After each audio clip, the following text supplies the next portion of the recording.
Usually ನೀವು anchoring ಬಂದಾಗ ನಮ್ಗೆ ಮಾತಾಡೋಕೆ ಚಾನ್ಸೇ ಸಿಕ್ಕಿಲ್ಲ ಇಲ್ಲಿ ತನಕ. ಹೋಗ್ಬಿಡ್ತೀನಿ ಸರ್. ಅಷ್ಟೊಂದು ಮಾತಾಡ್ಬಿಡ್ತಾರೆ ಮೇಡಮ್. ಅಮ್ಮ ಅನುಶ್ರೀನೇ ಬೇಕು ಅಂತ ನೀವು ಆಮೇಲೆ ಕರೆದ್ರಿ ಬಂದು madam. ನಿಧಾನವಾಗಿ ಕಿವಿಲ್ ಹೇಳ್ತಾರೆ, ಸಾರಿ ಟೈಮ್ ಇಲ್ಲ ಮಾತಾಡ್ಸಕ್. ಸೊ ಎಲ್ರಿಗೂ ನಮಸ್ಕಾರ. ಸೊ ಇವತ್ತು ಯೂಶುವಲಿ ಯಾವುದೇ ಸಮಾರಂಭಗಳು ಅಂತ ಬಂದಾಗ, ಸಿನಿಮಾ ಸಂಬಂಧಿತ ಸಮಾರಂಭಗಳು ಅಂತ ಬಂದಾಗ ಒಂದು ಉತ್ಸುಕತೆ ಇರುತ್ತೆ. ಇವತ್ತು ನನಗೆ 2 ಕಾರಣಗಳಿಗೆ ಆ ಉತ್ಸುಕತೆ ಜಾಸ್ತಿ ಆಗಿತ್ತು. ನಾನು ದಿನಕ್ಕೋಸ್ಕರ ಕಾಯ್ತಿದ್ದೆ. ಒಂದು ಆಬ್ವಿಯಸ್ಲಿ ಪ್ರೊಡಕ್ಷನ್ ಹೌಸ್ ಅಂತ ಬಂದಾಗ ನಮಗೆ ರಾಜೇಶ್ ಸರ್ ಹೇಳ್ದಂಗೆ ಯಾರಿಗೂ ಗೊತ್ತಿಲ್ಲ, ಅದೇ ಡೈರೆಕ್ಟ್ರು ಬಿಟ್ಟರೆ ಮ್ಯೂಸಿಕ್ ಡೈರೆಕ್ಟ್ರಿಗೆ ಮಾತ್ರ ಗೊತ್ತಿತ್ತಂತೆ. ನನಗೂ ಗೊತ್ತಿಲ್ಲ, ಯಾವಾಗಲೂ ಡೈರೆಕ್ಟ್ ಹೇಳೋರು ಇಲ್ಲ. ಹೆಂಗೆ ಅಂದರೆ ಹಾಡು ಬರೋಕ್ಕಿಂತ ಮುಂಚೆನೇ ಪೇಮೆಂಟ್ ಬಂದ್ಬಿಟ್ಟಿತ್ತು. ನಾನು ಇದೇನು ಸರ್ ಹಿಂಗೆ, ಇಲ್ಲ ಇಲ್ಲ ಮೇಡಮ್ ಕಡೆಯಿಂದ ಮಾಡಿಸಿದ್ದೀನಿ, ಮೇಡಮ್ ಅನ್ನೋರು ಬಿಟ್ಟರೆ ಯಾರು ಅಂತ ನನಗೆ ದೇವರೇ ಗೊತ್ತಿಲ್ಲ. ಸೊ ಹಾಡು ಬರ್ದಾಯ್ತು, ಎಲ್ಲ ಆಯಿತು. ಸಿನಿಮಾ ಇತ್ತೀಚೆಗೆ ಒಂದು ಸಿನಿಮಾದೇನೋ ಒಂದು ಕಂಟೆಂಟು ಈ ಥರ ಏನೋ ಇದು ಮಾಡಿದಾಗ ಮೀಡಿಯಾದವರೇ ನನಗೆಲ್ಲ ಕಾಲ್ ಮಾಡಿ ಕೇಳ್ತಾ ಇದ್ದಾರೆ, ಸರ್ ಈ ಸಿನಿಮಾ ಡೈರೆಕ್ಟರ್ ನಂಬರ್ ಕೊಡಿ, ಸಿನಿಮಾ ಬಗ್ಗೆ. ನನಗೆ ಏನಕ್ಕೆ ಇಷ್ಟೊಂದು ಕ್ಯೂರಿಯಾಸಿಟಿಯಲ್ಲಿ ಕೇಳ್ತಾ ಇದ್ದಾರೆ ಅಂತ. ಅದಾದಮೇಲೆ ವಿಷಯ ಗೊತ್ತಾದಾಗ ನಾನು ಕೇಳ್ದೆ, ಹೌದಾ ಸರ್ ಇದು ಅಂತ ಕೇಳಿದಾಗ ನನಗೆ ತುಂಬ ಖುಷಿ ಆಯಿತು. ಇನ್ನೊಂದು ಹೇಳಲೇಬೇಕು ಮೇಡಮ್ ಬಗ್ಗೆ, ಸರ್ ಬಗ್ಗೆ. ರೀಸೆಂಟಾಗಿ ಅವರ ಹೆಸರು ಮೀಡಿಯಾದಲ್ಲಿ ಎಲ್ಲ ಬಂದಮೇಲೆ, ಅನೌನ್ಸ್ ಆದಮೇಲೆ ಅವರು ಸರ್ ಜೊತೆನೂ ಮಾತಾಡ್ತಿದ್ದೆ. ಎಲ್ಲ ಟೆಕ್ನಿಷಿಯನ್ಸ್ಗೆ ಕಾಲ್ ಮಾಡಿಬಿಟ್ಟು ಅವ್ರ ಕೆಲಸದ ಬಗ್ಗೆ ಅಭಿನಂದನೆಗಳನ್ನು ಸಲ್ಲಿಸಿದ್ದಾರೆ ಅಂತ ಕೇಳ್ಪಟ್ಟೆ. ನಾನು ಡ್ರೈವ್ ಮಾಡ್ತಾ ಇದ್ದಿದ್ದರಿಂದ ಕಾಲ್ ತಗೊಳಕ್ಕಾಗಿಲ್ಲ, ಕ್ಷಮೆ ಇರಲಿ ಮೇಡಮ್. ಸೊ ತುಂಬ ಖುಷಿ ಆಯಿತು ಇಂಥ ಒಂದು ಪ್ರೊಡಕ್ಷನಲ್ಲಿ ಕೆಲಸ ಮಾಡಿದ್ದಕ್ಕೆ. ಹಾಗೆ ನಿರ್ದೇಶಕರು ಸಿಕ್ಕಿ ನನಗೆ ಟೀಸರ್ ತೋರಿಸಿದ್ರು, ಹಾಡನ್ನು ತೋರಿಸಿದ್ರು ಮುಂಚೆ. ನನಗೆ ತುಂಬ ಒಂದು ಉತ್ಸುಕತೆ ಇತ್ತು, ಅದನ್ನು ಬಿಗ್ ಸ್ಕ್ರೀನ್ ಮೇಲೆ ನೋಡಿದ್ರೆ ಹೇಗಿರುತ್ತೆ, ಹಾಡನ್ನು ಬಿಗ್ ಸ್ಕ್ರೀನ್ ಮೇಲೆ ನೋಡಿದ್ರೆ ಹೇಗಿರುತ್ತೆ ಅಂತ. So thank you sir. ತುಂಬ ವರ್ಷ ಇಂಡಸ್ಟ್ರಿಯಲ್ಲಿ ಉಳಿಯಬಲ್ಲ, ಇಂಡಸ್ಟ್ರಿಯನ್ನು ಆಳಬಲ್ಲ ಅಂತ ಒಂದು ಪ್ರತಿಭೆ, ಅಷ್ಟೇ ಸಿಂಪಲ್ ಆಗಿರ್ತಾರೆ. ಇನ್ನು ಪೃಥ್ವಿ ಅಂಬರ್ ಸರ್ ಬಗ್ಗೆ ಹೇಳಲೇಬೇಕು. ಆತ್ಮೀಯವಾದಂಥ ಒಂದು ಸಂಬಂಧ, ಹಲವಾರು ಹಾಡುಗಳನ್ನು ಬರೆದಿದ್ದೀನಿ ಅವರಿಗೆ.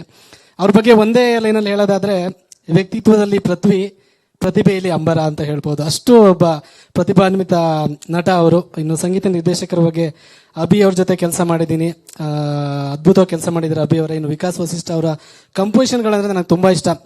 ಅತಿ ಬೇಗ ಬರೆಸಿಕೊಳ್ಳುವಂಥ ಟ್ಯೂನ್ಗಳನ್ನು ಮಾಡ್ತಾರೆ. ಈಗೇನು ಹಾಡು ನೋಡಿದ್ರಿ ನೀವು, ಹಾಡು ನನಗೆ ತುಂಬ ಆತ್ಮೀಯವಾದಂಥ ಹಾಡು. ಒಂದೇ ವರ್ಷನಲ್ಲೇ ಬರ್ಸ್ಕೊಂಡಂತ ಹಾಡೋದು, ಅಷ್ಟೇ ಬ್ಯೂಟಿಫುಲ್ ಆಗಿ ವಿಜುವಲ್ ಕೂಡ ಮಾಡಿದ್ದೀರಾ. Thank you so much. ಒಳ್ಳೇದಾಗಲಿ ಸಂಪೂರ್ಣ ತಂಡಕ್ಕೆ. ಶರಣ್ ಸರ್, ನಿನ್ನೆ ತಾನೇ ನಾನು ನನ್ನ ವೈಫ್ ರ್ಯಾಂಬೋ ಸಿನಿಮಾ ನೋಡ್ತಾ ಇದ್ವಿ. ಬೋರ್ ಆಗ್ತಿದೆ, ನಗಬೇಕು ಅಂತ ರ್ಯಾಂಬೋ ಸಿನಿಮಾ ನೋಡಿದೆ. ಅಷ್ಟು ಇಷ್ಟ ನೀವು ಬಂದಿದ್ದು ತುಂಬ ಖುಷಿ ಆಯಿತು.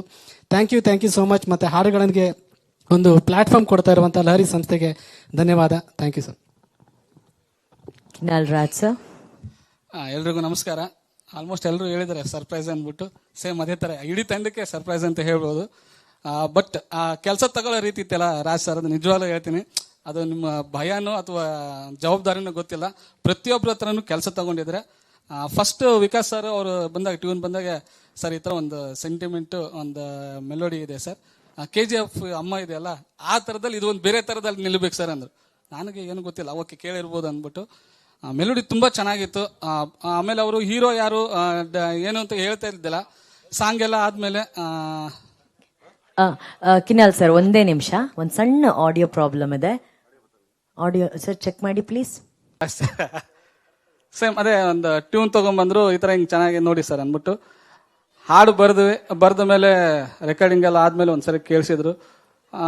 ತುಂಬ ಚೆನ್ನಾಗಿ ಅನಿಸುತ್ತೆ, ತುಂಬ ಚೆನ್ನಾಗಿದೆ ಸಾಂಗು. ಅವಾಗೇನಂದ್ರೆ ಹೀರೋ ಅಂತ ಗೊತ್ತಿಲ್ಲ, ಯಾರೂ ಗೊತ್ತಿಲ್ಲ, ಸರ್ ಏನೋ ಹೊಸಬ್ರು ಮಾಡ್ಕೊಂಡ್ಬಿಡ್ತೀವಿ ಅಂತೇಳಿ. ಕೆಲವೊಂದ್ಸರಿ ಹಾಡುಗಳು ಬರೆದಿರ್ತೀವಿ, ಹೀರೋ ಗೊತ್ತಿರಲ್ಲ ಅಥವಾ ಒಂದು ತಂಡ ಗೊತ್ತಿರಲ್ಲ, ಹಾಡು ಒಂದೊಂದ್ಸರಿ ಮೂಲೆಯಲ್ಲಿ ಉಳಿದ್ಬಿಡುತ್ತೆ. ಬಟ್ ನನಗನ್ಸಿದ್ದು, ಈ ಸಾಂಗ್ ಬರೆದಿದ್ದೀನಿ, ಅಟ್ಲೀಸ್ಟ್ ಒಂದು ಒಳ್ಳೆ ಮುಖ ಇದ್ರೆ ಚೆನ್ನಾಗಿರುತ್ತೆ ಅನ್ಕೊಂಡಿದ್ದೆ. ಮುಹೂರ್ತಕ್ಕೆ ಹೋದಾಗ ಗೊತ್ತಾಯ್ತು ಪೃಥ್ವಿ ಸರ್ ಹೀರೋ ಆಗಿದ್ದಾರೆ ಅಂತ. ಹಬ್ಬ ಪರವಾಗಿಲ್ಲ, ನಾನು ಸಾಂಗ್ ಉಳ್ಕಂತು ಅಂತ. ಅದಾದ್ಮೇಲೆ ರಘು ನಿಡ್ವಾಳಿ ಸರ್ ಬಂದಿದ್ರು, ಹಬ್ಬ ಪರವಾಗಿಲ್ಲ, ಒಳ್ಳೆ ಟೆಕ್ನಿಷಿಯನ್ ಸಿಕ್ಕಿದ್ದಾರೆ ಅಂತ.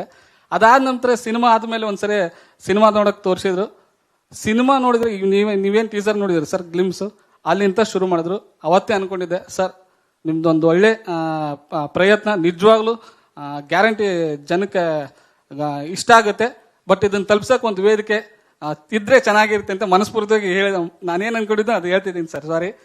ಅನ್ಕೊಂಡಿದ್ದೆ ಸಾಂಗ್ ಎಷ್ಟೆಲ್ಲ ಚೆನ್ನಾಗಿದೆ, ಒಂದು ಲಹರಿ ಅಂತ ಕಂಪನಿ ಸಿಕ್ಕರೆ ಸೂಪರ್ ಆಗಿರುತ್ತೆ ಸರ್ ಅನ್ಕೊಂಡಿದ್ದೆ. ನಿಜವಾಗ್ಲೂ ಅದು ಏನೋ ಗೊತ್ತಿಲ್ಲ, ಅವ್ರಿಗೆ ಹೋಯ್ತು. ಅದಾದ ನಂತರ ಸರ್ ಒಂದು ಸಿನಿಮಾನ ಒಂದು ಪ್ರೊಡಕ್ಷನ್ ಅಂತಂದೇಳಿ ಸಿಕ್ಬಿಟ್ರೆ ನಿಜವಾಗ್ಲೂ ನೀವು ಗೆಲ್ತೀರಾ ಅಂತ ಹೇಳ್ತಿದ್ದೆ. ನನ್ನ ಮಾತು ನಿಜವಾಗ್ಲೂ ನನಗೆ ಖುಷಿ ಆಗ್ತಾ ಇದೆ ಸರ್. 100% ನಿಮ್ಗೊಂದು ದೊಡ್ಡ ಭವಿಷ್ಯ ಇದೆ ಸರ್. ಸಿನಿಮಾನ ನಾನು ನೋಡಿದ್ದೀನಿ ಸರ್, 100% ಎಲ್ರಿಗೂ ಹೇಳ್ಕೊಂತೀನಿ, ತುಂಬಾ ಚೆನ್ನಾಗಿದೆ. ಪ್ರತಿಯೊಂದು ನೀವು ಇದುವರೆಗೂ ಪೃಥ್ವಿ ಅಂಬರ್ ಸರ್ ಏನ್ ನೋಡಿದ್ರು ಇದರಲ್ಲಿ ಬೇರೆ ತರ ನೋಡ್ತೀರಾ. ಜೊತೆಗೆ ರಾಜೇಶ್ ಸರ್ ಆಕ್ಟಿಂಗ್ ಆಗಿರ್ಬೋದು ಅಂಡ್ ಮಾನಸ ಮೇಡಮ್ ಅವರ ಆಕ್ಟಿಂಗ್ ಚೆನ್ನಾಗಿದೆ. ಸ್ಪೆಷಲಿ ನನಗೆ ಇಷ್ಟ ಆಗಿದ್ದು ನಮ್ಮ ಗೋಪಾಲ್ ಸರ್. ನಿಜವಾಗ್ಲೂ ನೀವು ಇದುವರೆಗೂ ಏನು ಪರಭಾಷೆ ನಟರನ್ನು ಹೇಳ್ತಿರೋ ಅಥವಾ ನಮ್ಮ ಕನ್ನಡದಿಂದ ಹೋದವ್ರನ್ನ ಏನು ಹೇಳ್ತಿರೋ, ನಮ್ಮ ಪ್ರಕಾಶ್ ರೈ ಅವರಾಗಿರ್ಬೋದು, ನಾನಾ ಪಾಟೇಕರ್ ಆಗಿರ್ಬೋದು, ಈಗ ವಿಜಯ್ ಸೇತುಪತಿ ಏನೇ ಅಂತ ಹೇಳ್ತಿರೋ ಅಂತ ಟ್ಯಾಲೆಂಟ್ ಆ ಸಾಲಲ್ಲಿ ಗೋಪಾಲ್ ಸರ್ ಈ ಸಿನಿಮಾದಲ್ಲಿ ನಿಲ್ತಾರೆ. ಅಷ್ಟು ತಿಂದಾಕಿದ್ದಾರೆ. ನಿಜವಾಗ್ಲೂ ನನಗೆ ಅನ್ಸಿದೆ ಅಂದ್ರೆ ಇಲ್ಲಿ ಮಾತಾಡಕ್ಕೆ ಅಷ್ಟು ಮುಜುಗರ ಪಟ್ರು. ಬಟ್ ಸಿನಿಮಾದಲ್ಲಿ ಅವ್ರ ನಟನೆ, ಅವ್ರ ಪಾತ್ರ 100% ಪ್ರತಿಯೊಬ್ಬರಿಗೂ ಒಂದು ಹೆಸರು ಬರುತ್ತೆ ಸಿನಿಮಾ ಮುತ್ತ ಆದ ತಕ್ಷಣ. ಅವ್ರೇನು ಬಾಬು ಅಂತ ಹೇಳಿದ್ರು ಸರ್, ಈ ಸಿನಿಮಾ ಮೂಲಕ ಬಾಬು ಆಗಿ ಗುರುತಿಸ್ಕೊಂತಾರೆ ಅಂತ ಅನ್ಕೊಂಡಿದ್ದೀನಿ. ಥ್ಯಾಂಕ್ ಯು ಇಡೀ ತಂಡಕ್ಕೆ. ಜೊತೆಗೆ Abhinandan sir and Vikas sir ನನಗೊಂದು ಆಪರ್ಚುನಿಟಿ ಕೊಡೋದಕ್ಕೆ ಸರ್, ನಿರ್ದೇಶಕರಿಗೆ ನಿಮಗೂ ಧನ್ಯವಾದಗಳು. ಅಮ್ಮ ಥ್ಯಾಂಕ್ ಯು. ಒಂದು ಚಿತ್ರ ಇನ್ನು ಹಲವಾರು ಇದೇ ತರ ಹೊಸ ಪ್ರತಿಭೆಗಳನ್ನು ಇಟ್ಟುಕೊಂಡು ಗುರುತಿಸಿ. Thank you madam.